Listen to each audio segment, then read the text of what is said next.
गुनाह का असल मरकज औरत का जिस्म नहीं, मर्द का दिमाग है। बिना आवाज के रोना बड़ा दर्दनाक होता है।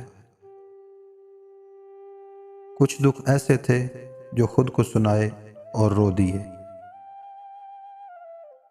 मैं को मिटाकर मन नजर आता है, मन को झुकाकर रब नजर आता है। ताउम्र एक ही सबक याद रखिए, ताल्लुक और इबादत में नीयत साफ रखिए। वो मेरी सोच है साहिब, कोई और उसे सोचे भी क्यों। बस तुम्हें ना सोचूं तो बच सकता हूं, तबीब ने ये आखिरी दुआ हाथ जोड़कर बताई है।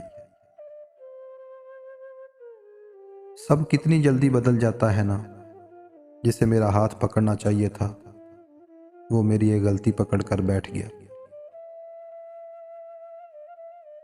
तुमसे लड़ाई के बाद बुखार हो जाया करता था, सोचो बिछड़ने पर क्या हाल हुआ होगा मेरा। डर भी बहुत था, एहतियात भी बहुत की, होते होते वो शख्स दूर हो ही गया। मोहब्बत पहली दूसरी तीसरी नहीं होती, मोहब्बत तो वो होती है जिसके बाद मोहब्बत ना हो।